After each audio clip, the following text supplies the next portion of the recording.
Quick commercial. Quick look at that. Right on time. Right on time. Dun, dun, Quick dun, commercial dun. break. Actually, do we need to take a commercial break? I don't think so. I don't think so. He's Let's here. jump Let's in. roll. Yeah. Yeah. Jump in there. He's here. a vet. He's a vet. He's ready to go. What's up, Jake? So, Jack, the GOAT. I'm just gonna interview you standing up a little bit. Is that cool? Standing up. Standing up.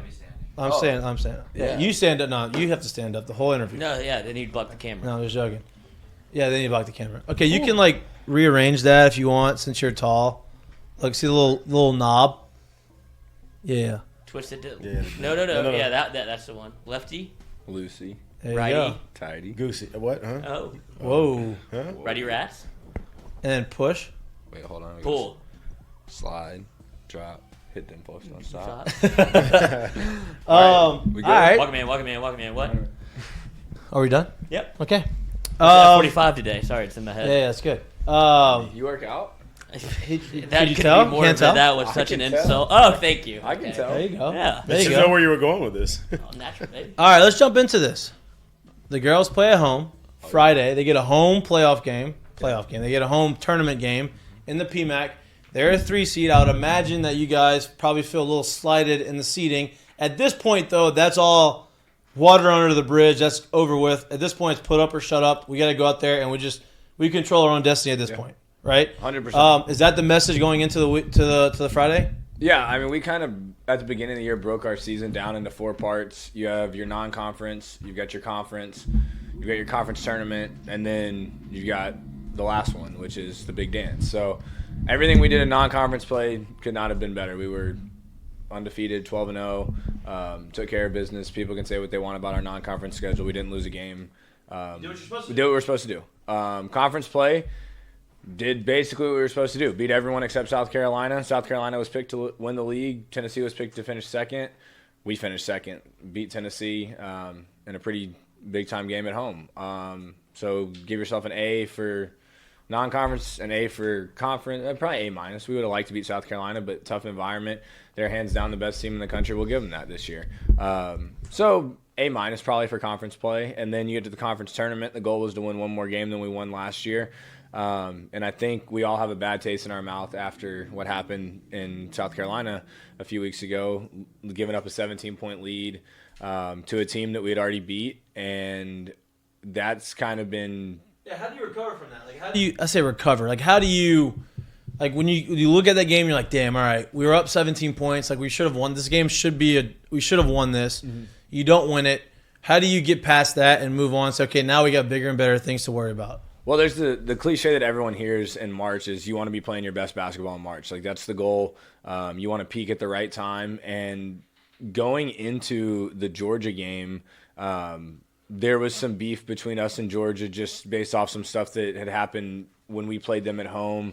And I think we took that out on Georgia, and that was probably one of the most dominant games we've had to date. And then the first half of that Tennessee game was the best basketball we've been playing. And you can call it what you want. They had a leak. We had about a 45-minute delay in the first half, but we come out of that delay. We were able to weather, no pun intended, weather that storm Nice. and take a lead into the half. And then we drew up a pretty solid play to start the second half. We got the ball first. And from that point on, you're like, all right, we're going to be rolling. We're playing South Carolina in the championship tomorrow. And then slowly but surely, Tennessee kind of chipped away and cut the lead from 16 to 14 to 12, got it back up, and then he gets to single digits. You're like, oh, we're fine. They make their big run, get it to within 1 or 2 possessions, extend it again, and then going into the fourth quarter, you're up 4 or 5 points.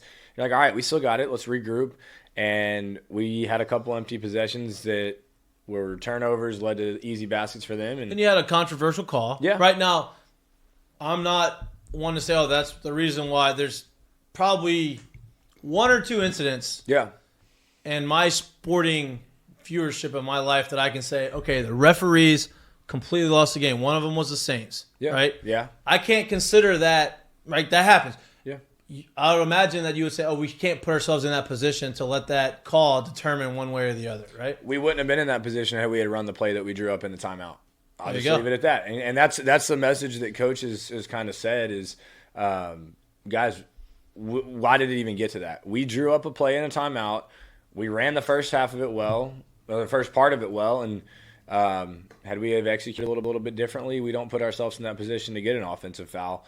That play is drawn up, one, to get the ball in the hands of the person we want to shoot, which at that time was Alexis, and second, you don't want to be put in a position where the ref has to decide the game. Yeah, it would have been nice to go to the free throw line and make two, but we didn't get the call. We got the wrong call. They gave us offensive foul, and I think that's still eating at us right now. Have we recovered from it? Yes. Is it still on our mind? Yes, but motivating probably. But definitely motivating. I mean, Tennessee's a very good team.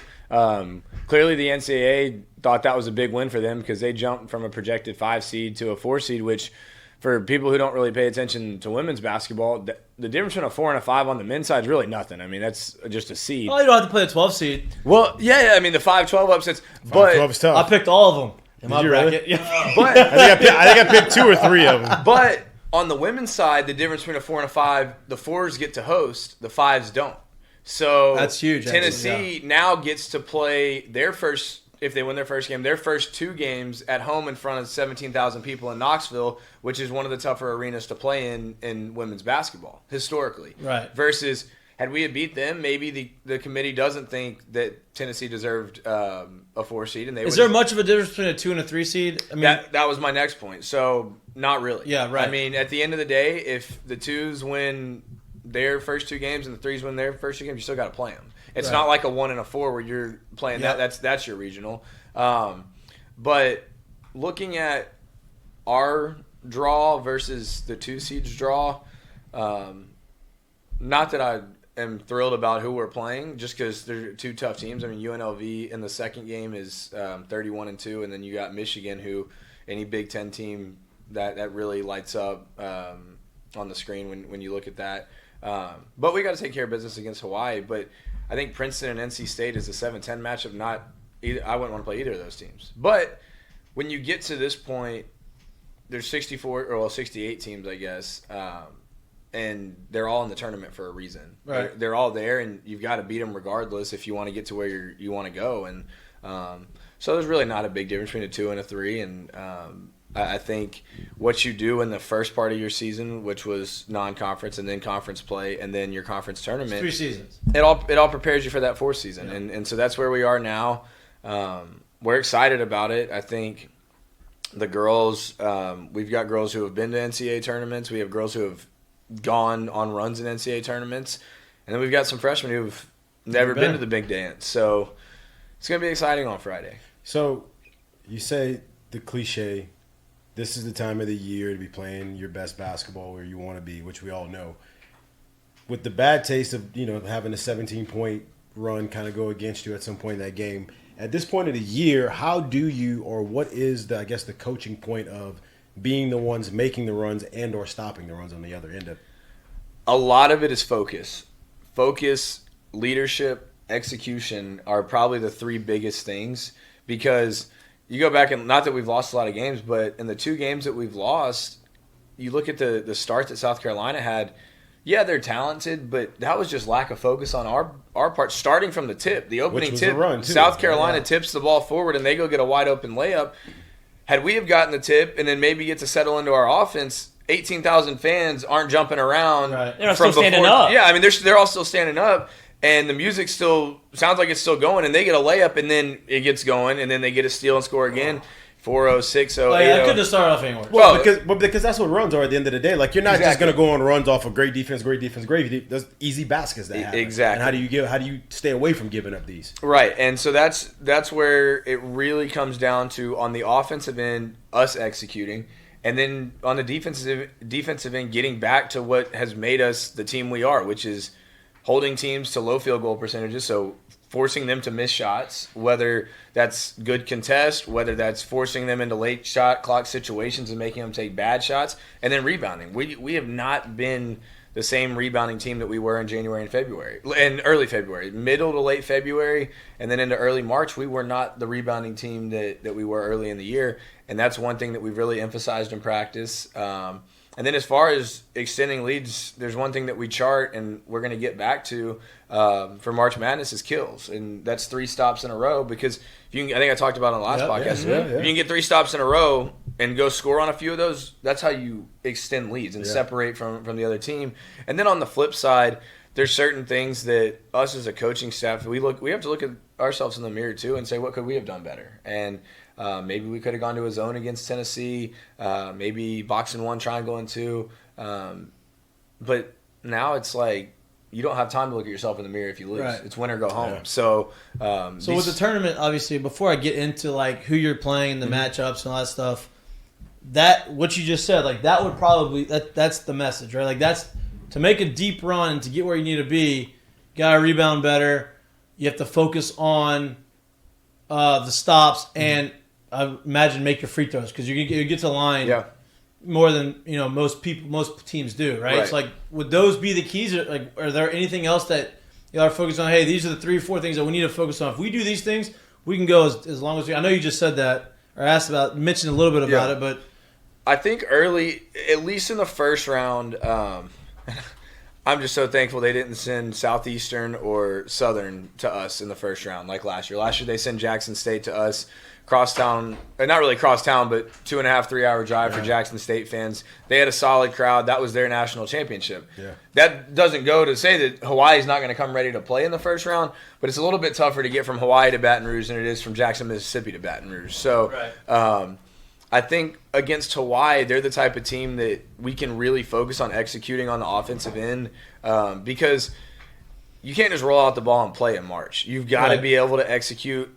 And you might be able to get away with it in the first round, but you sure as heck won't be able to in the second round. And then if you're fortunate enough to get to a Sweet 16 and Elite 8, it comes down to those quick hitters, inbounds plays, different types of situations. The other day before practice started, we probably spent 45 minutes solely on special situations, whether that's ball under the basket with 3 seconds on the shot clock, whether that's end of clock situations at the end of a quarter, we have the ball, no shot clock, end of game situations with no timeouts.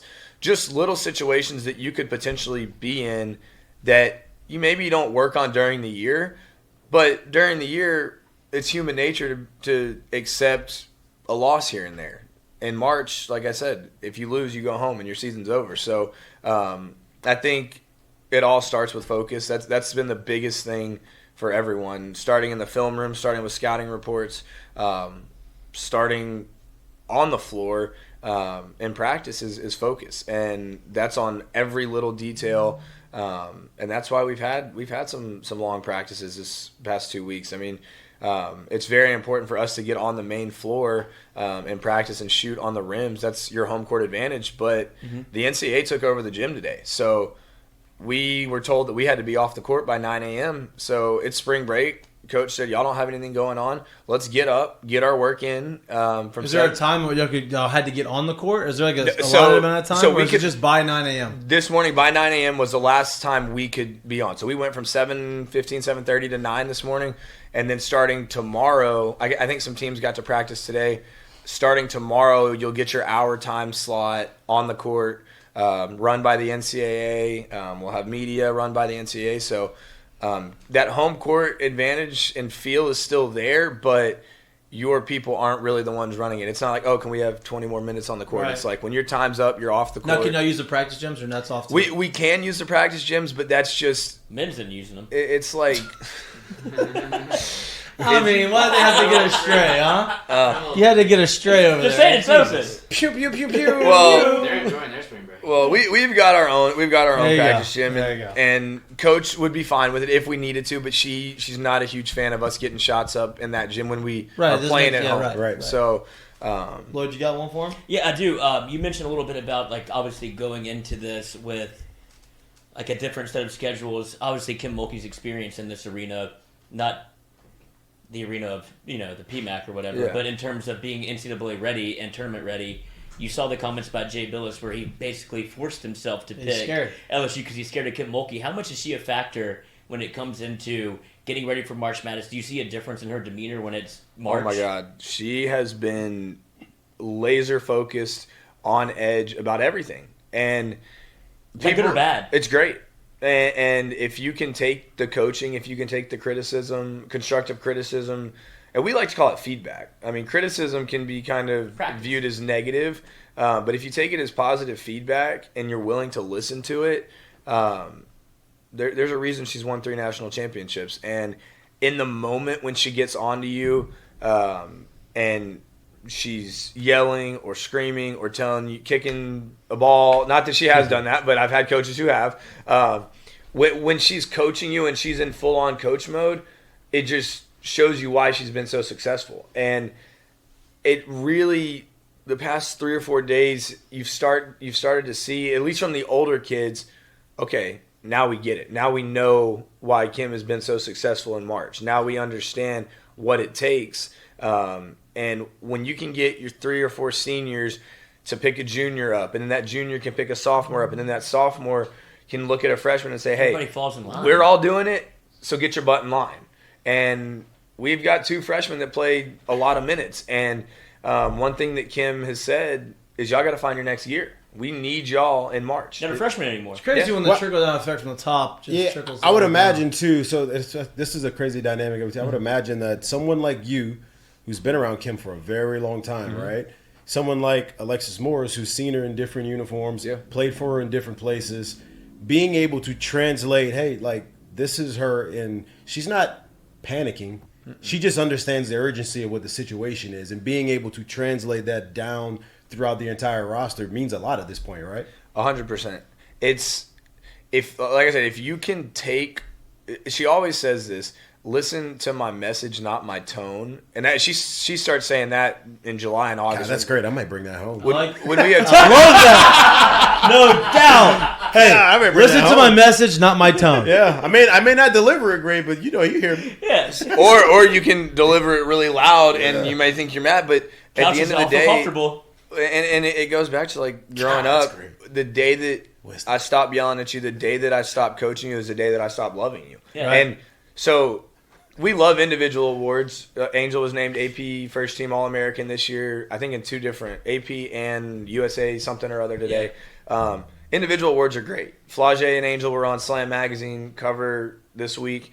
That's all great. But like I was telling one of our players' parents today, they're coming in this weekend, I said, just wait until we win 2 games here this weekend.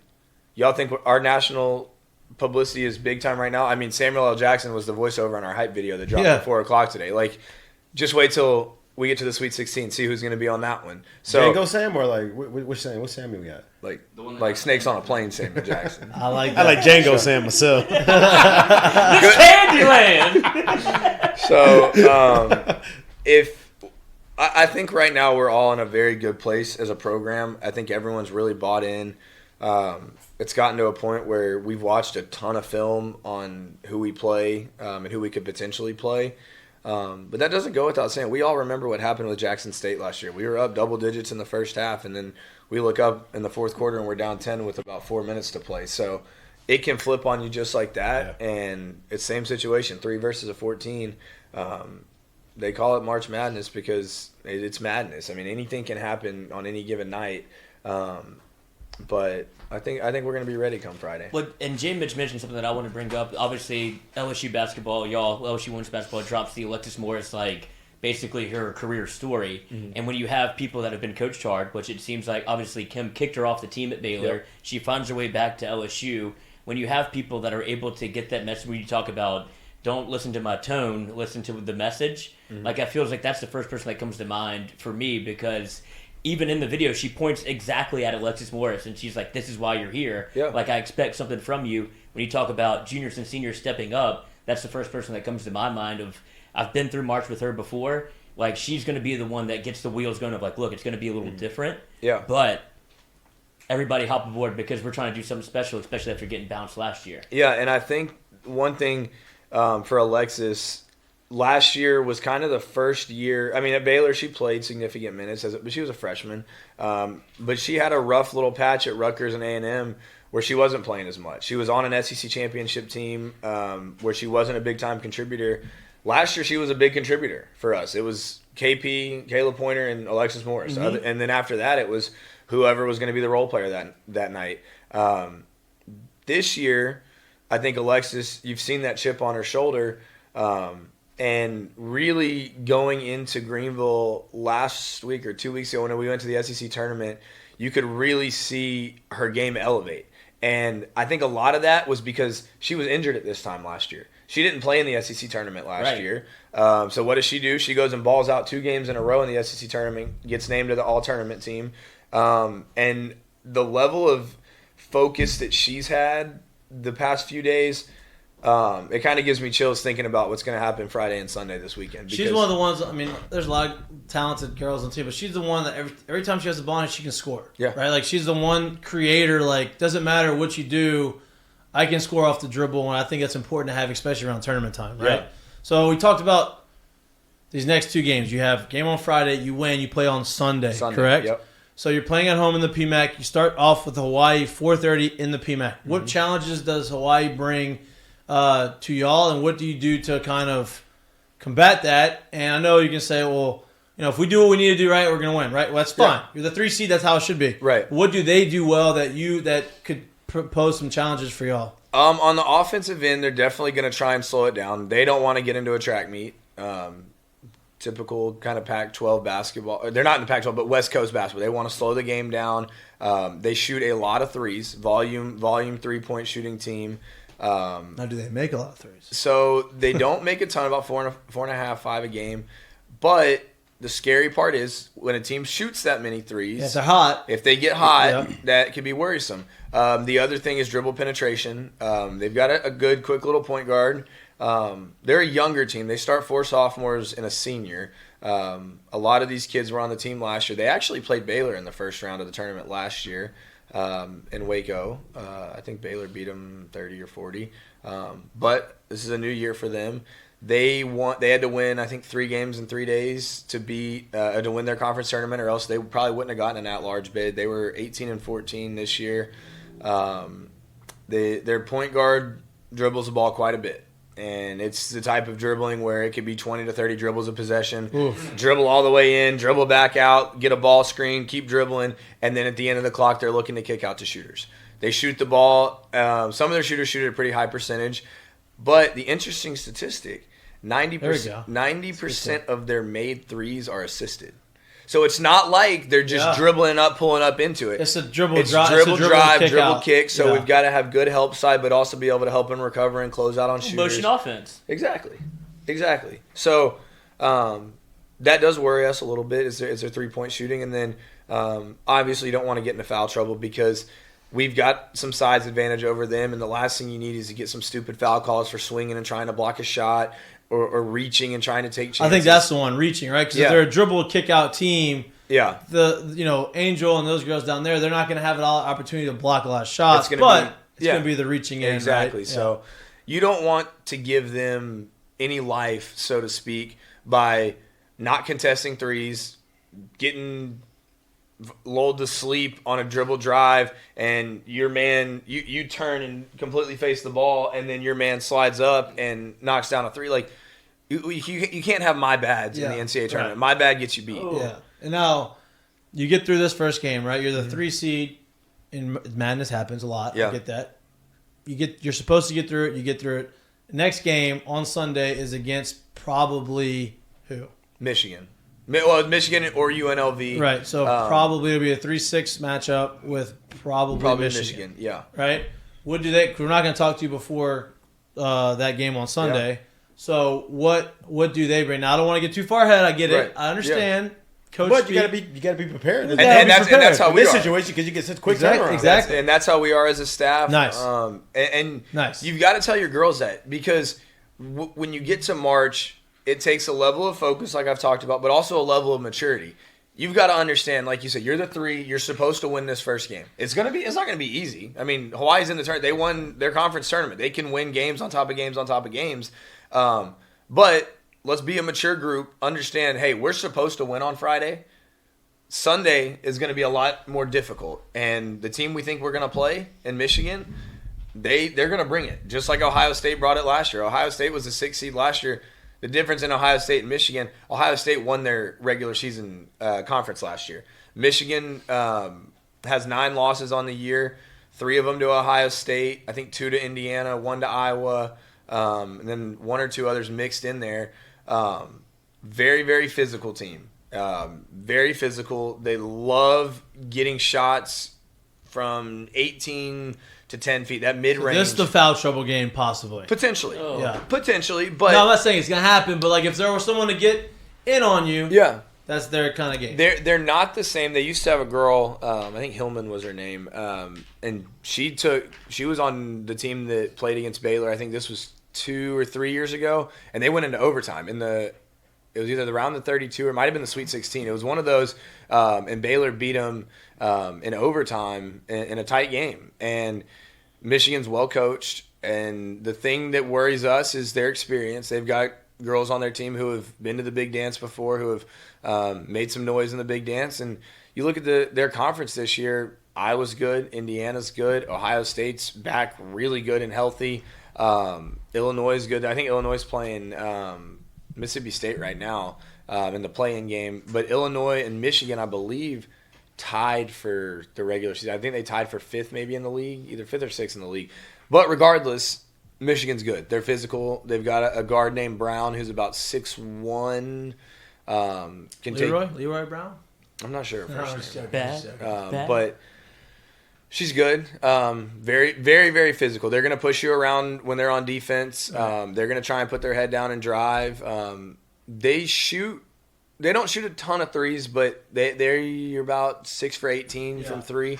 So capable shooters, but it's not their real game. That's not what they're looking. They're not going to go out there like an Arkansas or Florida Gulf Coast or one of those who's shooting 35, 40 threes a game. They take good threes, but if you contest, they're not going to just jack them up. They're going to look to get downhill, drive, all that type of stuff.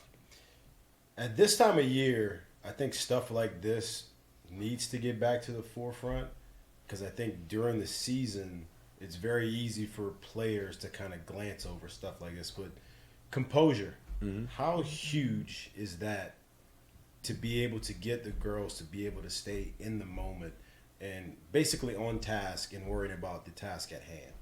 Well, the word I've kind of thrown around is focus. And we as a staff got together, and every year we have a theme. This year's theme was Piece It Together. Obviously, we brought in 9 new players, a couple new pieces on the coaching staff, and that was one big puzzle this year. And we've slowly started to put all those pieces together. But for March, Coach always likes to think of a theme. What's something that we could build on to piece it together or build on your yearly theme just for March Madness? It could be a puzzle. It could be anything. This year we decided focus for 4. So focus for 4 quarters. That's the main thing. You win 4 games, you get to a Final Four. And so that first focusing for 4 quarters, you're going to break it down quarter by quarter. We haven't decided what they're going to be quite yet. You're going to have tangible goals. What did we do this quarter? Did we out-rebound them? Did we get enough kills? Did we have enough assists?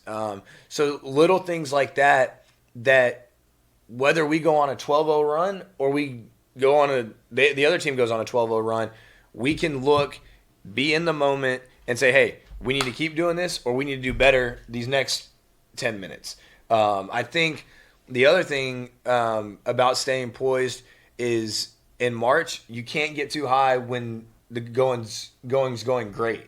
And you can't get too low on yourself if something goes bad. If they hit a couple threes, you can't drop your head and just kick it. Like, you got to respond. And I think having the ability to focus on the next most important thing is something that we've really tried to emphasize this week. Like, yeah, on offense, we got to execute.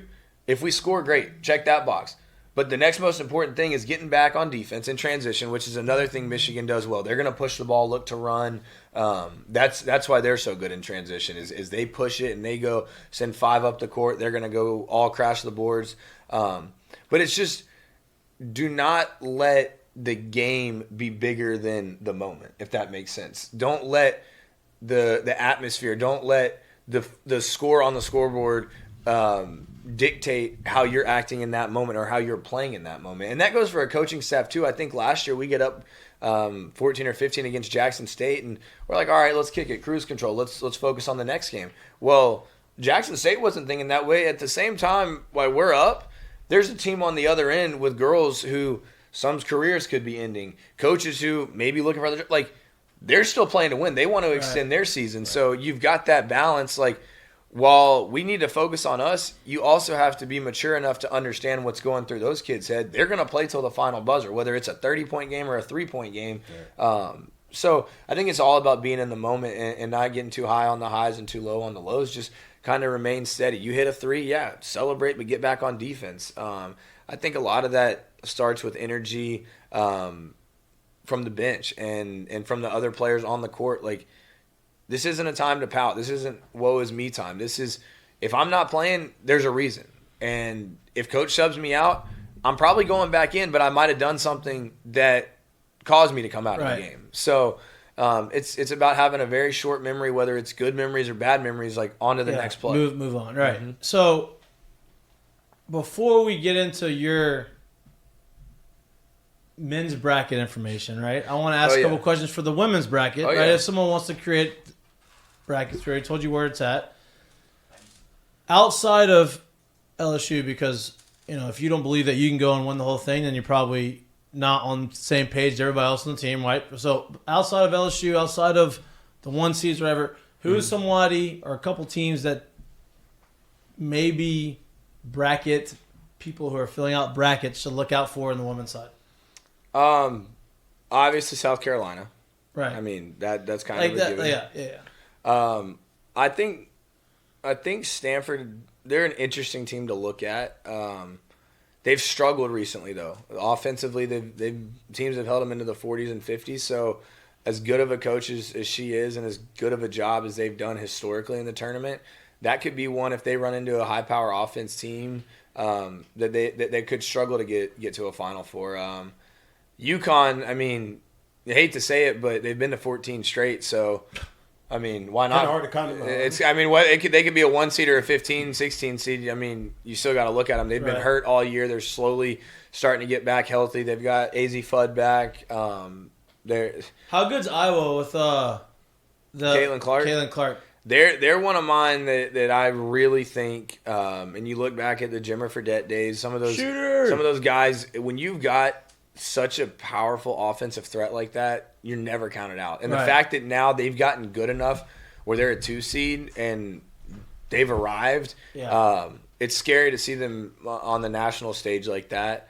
So then there's Maddie Siegrist at Villanova. Villanova really didn't impress me, but then again, you've got someone that can score 50 in a game. Like, you can win everything. You can win any game. Yeah, you can win any game. You look at our bracket or our quadrant of the bracket, you've got Utah. I haven't really looked much into them. I know they have some big time wins this year. They score the ball at will. But Indiana's another team that they've got a lot of experience. That's one team that you look at and people are like, oh, why are they a 1 seed? Well, they've got experience. They've got kids that have been there. And they've had a good year. Ohio State's kind of a sleeper. They've been hurt all year, and they've slowly started to get it. wrong side. I think Ohio State could make a little run. There's a lot more parity in women's basketball now. Yeah. It's not like it used to be top 3 teams. Yeah. Just it used to be UConn, Baylor. Out the way. Yeah, exactly. But then you look at some of these like middle tier teams. You look at like an Alabama as a 10 seed, and they're playing Baylor. Wouldn't surprise me if Bama sneaks one by Baylor. I see what you did there. Yeah. Well, I mean, look. Hate to see it. Yeah. I mean, obviously, like, I would like to see LSU make the run, but for other people who want to educate themselves